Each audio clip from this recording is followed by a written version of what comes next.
ধরবে গলা, গাছে ফুল ধরেছে, অন্যের দোষ ধরা একটি খারাপ অভ্যাস, তার আনন্দ ধরে না। এই সেন্টেন্সগুলি আমরা একে অপরকে প্রতিনিয়ত বলে থাকি। আর এই সেন্টেন্সগুলি আমরা কত সহজে একে অপরকে ইংলিশে বলতে পারি তা আজকের ক্লাসের মাধ্যমে আমরা দেখে নেব। তো welcome everybody, welcome to my channel টুসি ইংলিশ কোচিং। সবাইকে বলবো প্রথম থেকে ক্লাসটি মনোযোগ সহকারে করতে। আর আজকে যারা চ্যানেলে প্রথম রয়েছে এবং এখনো অব্দি যারা চ্যানেলটিকে সাবস্ক্রাইব করোনি তারা অবশ্যই চ্যানেলটিকে সাবস্ক্রাইব করে প্রতিনিয়ত এই ধরনের ক্লাস করতে থাকো।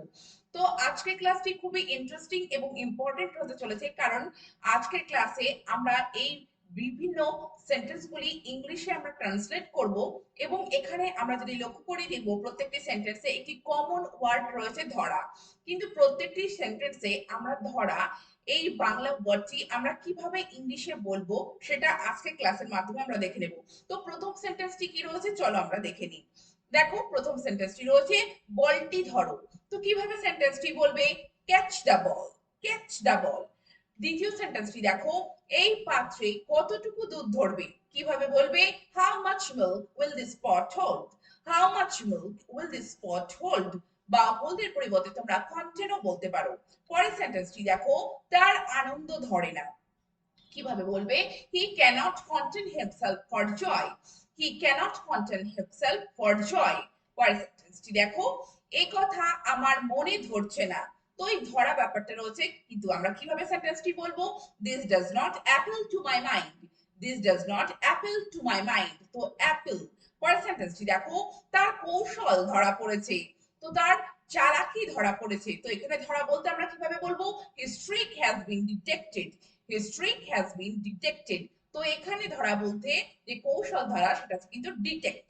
পরের সেন্টেন্সটি দেখো, অন্যের দোষ ধরা একটি খারাপ অভ্যাস। কিভাবে বলবে? To find fault with others is a dirty habit, to find fault with others is a dirty habit. পরের সেন্টেন্সটি দেখো, সেদিন সে ট্রেন ধরতে পারেনি। তো ট্রেন ধরা, এটি সেন্টেন্স ইংলিশে তোমরা কিভাবে বলবে? হি missed the train the other day, he missed the train the other day। তো ধরতে পারেনি বলতে সেন্টেন্স এখানে কিন্তু ওয়ার্ডটি হবে মিস।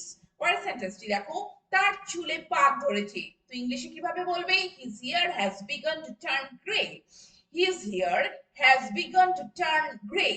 পরের সেন্টেন্সটি দেখো, ওল খেও না ধরবে গলা। তো কিভাবে বলবে? don't take aram root, it will cause irritation in the throat, don't take aram root, it will cause irritation in the throat। তো ধরা এখানে বলতে যে গলা ধরবে সেটা কিন্তু ইরিটেশন। পরের সেন্টেন্সটি দেখো, আমটিতে পোকা ধরেছে। তো কিভাবে বলবে? There are grubs in the mango, there are grubs in the mango. পরের সেন্টেন্সটি দেখো, আমার প্রচন্ড মাথা ধরেছে। I have a severe headache, I have a severe headache. পরের সেন্টেন্সটি দেখো, চোরটিকে তারা হাতে নাতে ধরে ফেললো। কিভাবে বলবে? They caught the thief red handed, they caught the thief red handed. পরের সেন্টেন্সটি দেখো, গাছে ফুল ধরেছে। তো ধরা এই শব্দটি ইংলিশে এখানে কিভাবে বলবে? The tree is in flower, the tree is in flower. পরের সেন্টেন্সটি দেখো, তিনি একটি মিষ্টি টান ধরলেন। She struck up a melodious tune, she struck up a melodious tune। তো এখানে টান ধরলেন বলতে struck up। পরের সেন্টেন্সটি দেখো, এই কামরায় আর লোক ধরবে না। তো কিভাবে বলবে? there is no room for more persons in this compartment, there is no room for more persons in this compartment। তো তোমরা দেখলে কত সহজে আমরা ডে টু ডে লাইফের কথাগুলো আমরা ইংলিশে বলতে পারি। তো এই ধরনের সেন্টেন্সগুলি তোমরা অবশ্যই প্রতিনিয়ত ইংলিশে বলে প্র্যাকটিস করতে থাকো একে অপরের মধ্যে। আর ক্লাসটি ভালো লেগে থাকলে অবশ্যই চ্যানেলটিকে সাবস্ক্রাইব করে প্রতিনিয়ত এই ধরনের ক্লাস করতে থাকো। Thank you very much, thank you for watching this video.